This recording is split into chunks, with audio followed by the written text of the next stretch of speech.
Dan hendaklah mereka menyempurnakan nazar-nazar mereka, dan hendaklah mereka melakukan tawaf sekeliling rumah tua atau Baitullah, Ka'bah. Ini tentu beberapa ayat tentang masalah haji dalam surah Al-Hajj ini. Baik, kita akan masuk teman-teman sekalian ke ceramah Nabi SAW yang disampaikan di Arafah.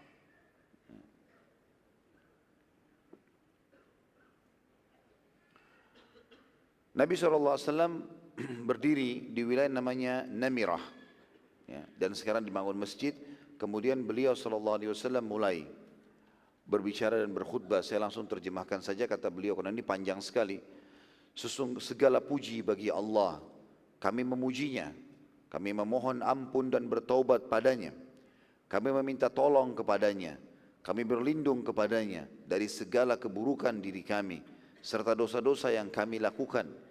Ketahuilah, barang siapa yang telah diberi hidayah oleh Allah, maka tidak akan ada yang bisa menyesatkannya. Dan barang siapa yang telah disesatkan olehnya, oleh Allah, maka tidak akan pernah ada petunjuk baginya. Aku bersaksi bahwasanya tidak ada Tuhan yang berhak disembah selain Allah, dan aku bersaksi bahwasanya Muhammad benar-benar hamba Allah.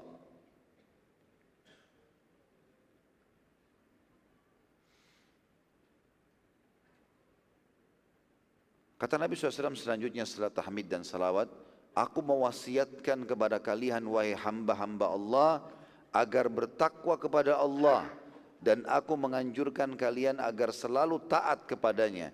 Dan aku telah memulai khutbah ini dengan pesan yang terbaik. Maksudnya adalah aku sudah sampaikan kepada kalian tentang masalah takwa ini. Dan makna takwa teman-teman ringkasnya adalah patuh. Patuh kepada Allah. Apa yang Allah perintahkan kerjakan tanpa memilah mana yang wajib dan sunnah. Tetap saja dia berusaha kerjakan. Makin dia terus mengerjakan yang wajib dan sunnah, maka makin tinggi ketakwaannya kepada Allah, dan meninggalkan apa yang Allah larang, baik itu haram ataupun makruh. Makruh pun sama, ya. Lalu kata Nabi SAW, amma ba'd, selanjutnya mulailah beliau sampaikan wasiatnya. Ini buat kita semua tentunya, yang dimulai dengan disampaikan untuk para sahabat pada saat itu. Beliau mengatakan, wahai sekalian manusia, dengarkan baik-baik dariku, dan aku akan menjelaskan hal penting, karena aku tidak tahu apakah setelah tahun ini aku masih akan bertemu dengan kalian atau tidak lagi di tempatku ini. Dan ini tentu kata ulama sirah adalah isyarat dari Nabi SAW kalau ini haji terakhir beliau, haji pertama dan terakhir beliau, karena beliau mengatakan tidak akan ketemu lagi tahun depan. Wahai sekalian manusia. Lalu kemudian pada saat setelah Nabi SAW bilang yang kedua kali, tadi kan yang pertama, wahai sekalian manusia, aku akan menyampaikan, dengarkan baik-baik, mungkin aku tidak akan bertemu lagi dengan kalian setelah tahun ini di tempat ini. Setelah itu beliau mengatakan, wahai sekalian manusia. Lalu beliau diam sejenak. Cukup lama beliau diam, sahabat lagi mau nunggu, mau dengar apa yang disampaikan nih. Lalu beliau bertanya, hari apakah ini? Maka para sahabat menjawab, hari Arafah, hari haji besar. Maksudnya puncaknya haji adalah sekarang. Nabi SAW bertanya lagi, bulan apakah ini? Maka para sahabat menjawab, bulan Allah haram yang bernama Zulhijjah. Karena kan ada 4 bulan haramnya Allah, ya, bulan yang dimuliakan. Bukan haram, ya, haram, ya, jamaknya hurum, Ashurul Hurum namanya, dimuliakan. Rajab, Dzulqa'dah, Zulhijjah, Muharram. 4 ini nanti kan kita bacakan dalam surah At-Taubah 36 dalilnya. Yang jelas teman-teman sekalian, para sahabat menjawab mengatakan bulan Allah yang haram atau yang mulia Zulhijjah. Lalu Nabi SAW tanya lagi yang ketiga kali, di wilayah manakah ini? Maka orang-orang menjawab, di wilayah Allah yang diharamkan. Maksudnya adalah Arafah. Lalu Nabi SAW melanjutkan khutbahnya seraya berkata, wahai manusia, sesungguhnya jiwa maksudnya darah kalian, ya, harta kalian terharamkan di antara kalian sampai kalian menemui Tuhan kalian, seperti terharamkannya hari kalian ini di bulan kalian ini, di negeri kalian ini. Ya, jadi tadi diamnya Nabi SAW itu ingin menarik perhatian audiens ya, yang sedang mendengar kalau yang saya sampaikan penting sekali. Perhatikan baik-baik. Lalu beliau sengaja bertanya untuk memastikan lagi. Misal saya tahu masjid ini Istiqomah namanya di Balikpapan, di wilayah Pertamina, saya tahu. Tapi saya coba tanya untuk lebih memastikan lagi tentang faham enggak orang yang sedang mendengar kita sedang berada di mana, seperti itulah. Tapi waktu itu tentu tidak sama dengan masalah contoh tadi yang saya katakan, karena ini memang wilayah-wilayah haramnya Allah Subhanahu wa taala. Maka sahabat menanya, menjawab, kita sedang di hari Arafah, sedang di bulan Zulhijjah, sedang di lokasi Arafah sendiri yang diharamkan oleh Allah Subhanahu wa taala.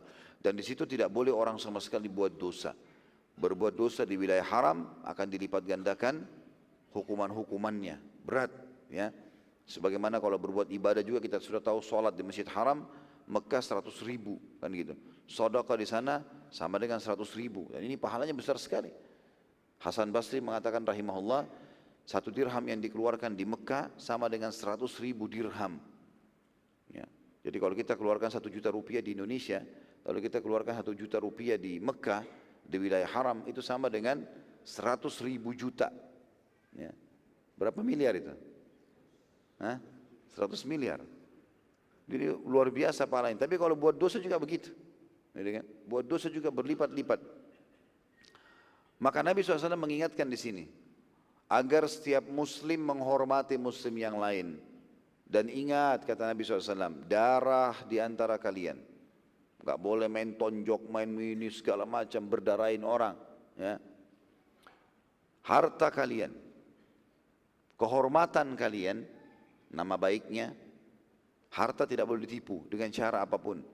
Maka haram di antara kalian sampai kalian bertemu dengan Tuhan kalian sebagaimana haramnya hari ini, tempat ini, ya, waktu ini dimuliakan semua. Maka di sini pelajaran penting teman-teman sekalian, perlu kita tahu berarti jiwa seorang muslim, harta seorang muslim, kehormatan seorang muslim itu hukumnya dosa besar. Kalau sampai kita mencorengnya, gitu kan? Sebagaimana orang kalau buat dosa di wilayah haram, itu berat sekali. Maka hati-hati teman-teman sekalian, jangan pernah bertengkar sama seorang muslim, gak usah. Saya sudah pernah ajarkan caranya. Kalau diajak bertengkar, tinggalkan dia sama tembok. Ya. Biarin dia ribut sama tembok, gak usah untuk melayani. Kamu pengecut, ya sudah, biarin saja. Gak usah dilayani. Kalau kita diserang, kita menangkis, membela diri itu lain. Tapi kalau kita bertengkar enggak. Bahkan ada sabda Nabi SAW dihasankan oleh para ulama, kalau ada 2 orang saling bertengkar, maka yang memulai pertengkaran dilaknat oleh Allah. Ya. Dan justru yang diam diberikan rahmat. Sampai dia membalas. Kalau sudah antum balas, ya sudah. Berarti sama saja. Gitu kan? Maka jangan dibalas, tidak usah dilayani. Kemudian, harta. Hati-hati teman-teman. Utang sama orang, niat utang. Jangan niat menipu ini. Ya. Niat dari awal utang karena butuh, niat bayar. Kata Nabi SAW, siapa yang hutang dengan niat mau membayarnya, Allah mudahkan dia membayar. Dan siapa yang utang niat tidak mau membayarnya, maka Allah pun mempersulit dia membayarnya. Dan akhirnya ada hadis lain yang berbunyi, ya, jiwa seseorang akan tergantung antara langit dan bumi selama utangnya belum terbayar. Orang mati syahid dimaafkan semua kesalahannya kecuali utangnya. Jadi berat. Jangan nipu hartanya seorang muslim. Ambil niat membayar memang. Mau nawarkan sebuah bisnis, jujur apa adanya, memang ini loh usaha saya. Ya, silakan lihat, silakan cek. Laporan real apa adanya disampaikan. Gak ada rekayasa apa-apa. Karena ini haram. Haramnya ini berat. Karena sama kita buat dosa di mana? Di wilayah haram. Makanya Nabi SAW ketahuilah, harta kalian, kehormatan kalian, ya, jiwa kalian, kehormatan kalian dan harta kalian haram. Ya, di antara kalian sampai kalian bertemu dengan Tuhan kalian, sebagaimana telah terharamkan wilayah ini dan waktu ini. Ketahuilah kata Nabi SAW, bahwa aku telah menyampaikannya dan ya Allah saksikanlah. Ini potongan pertama dari wasiat Nabi SAW. Harus saling menjaga harta, jiwa dan kehormatan saudara muslim. Antum kalau mau mendapatkan sebuah jabatan, jangan dengan cara menjatuhkan seorang muslim. Sekarang masalah pilkada, pilpres, apalah semua ini. Teman-teman, tunjukkan kualitas. Kualitas kita. Enggak usah jatuhkan orang. Enggak ada gunanya. Kata Nabi SAW dalam hadis sahih riwayat Abu Daud, Inna Allah yuhibbu min abdin, idza amila amalan an yutkinahu. Allah cinta seorang hamba kalau dia kerjakan satu perbuatan, dia menguasainya. Tunjukkan. Saya akan lakukan ini. Selesai. Enggak usah sengaja korek-korek jatuhkan orang lain. Berbahaya. Ya. Aib seorang muslim teman-teman. Aib seorang muslim. Tugas kita tutupin. Bahkan ada hadis sahih berbunyi, hati-hati, siapa yang sengaja mencari-cari aib saudaranya muslim, Allah akan bongkar aibnya walaupun dari dalam rumahnya. Tidak boleh. Dan sebaliknya kata Nabi SAW, man satara musliman fi dunya, satarahullahu yawmal qiyamah. Siapa yang menutupi aib seorang muslim, maka Allah pun tutupin aibnya pada hari kiamat. Antum tahu aibnya, telepon dia, nasihati secara diam-diam. Bahkan kata Nabi SAW, siapa yang menasihati saudaranya di depan umum, maka dia telah menghinanya. Enggak boleh. Pasti akan terjadi penolakan, kebencian, terjadi permusuhan.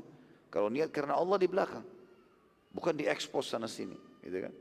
Ini semua hukumnya haram, hati-hati teman-teman sekalian. Jangan masuk ke zona orang lain.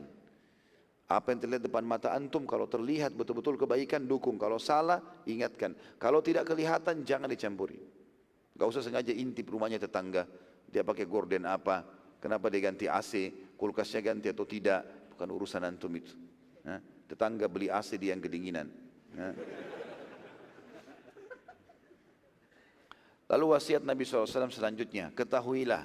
Kata Nabi SAW, aku telah menyampaikannya dan ya Allah saksikanlah. Lalu Nabi SAW tunjuk dengan jari beliau ke langit. Ya Allah saksikanlah, aku sudah sampaikan. Ini wasiat-wasiat terakhir sebelum beliau meninggal. Lalu beliau mengatakan, siapapun memiliki amanah, maka ia wajib mengembalikan kepada pemilik amanah tersebut. Ya. Baik dia masih hidup atau dia sudah menjelang meninggal dunia. Dia wasiatkan, kalau ada orang titipkan sesuatu, dia masih hidup dia kembalikan. Kalau dia sudah takut dia meninggal, sakit parah, dia mau safar jauh, dia kembalikan. Atau dia wasiatkan, kalau orangnya belum mau ambil, dia wasiatkan kepada anak keturunannya, kalau ini bukan punya saya, ini amanahnya si fulan. Dan Nabi SAW sendiri praktek masalah ini. Waktu beliau subhanallah mau hijrah ke Madinah, udah jelas-jelas mau tinggalkan Mekah, maka beliau pun mengembalikan amanah-amanah masyarakat Mekah.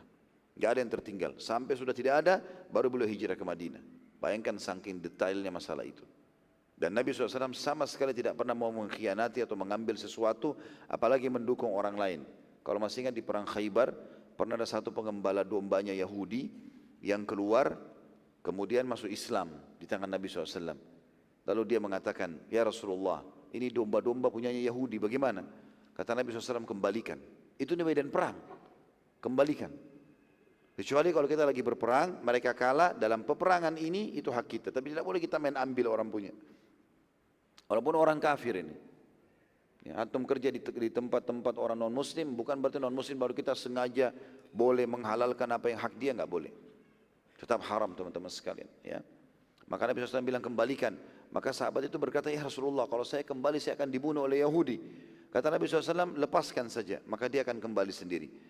Maka karena perintah Nabi SAW, orang itu lakukan. Kata para sahabat, kami menyaksikan domba-domba tersebut seperti ada yang giring, kembali masuk ke benteng orang-orang Yahudi. Jadi saking pentingnya untuk menjaga amanah.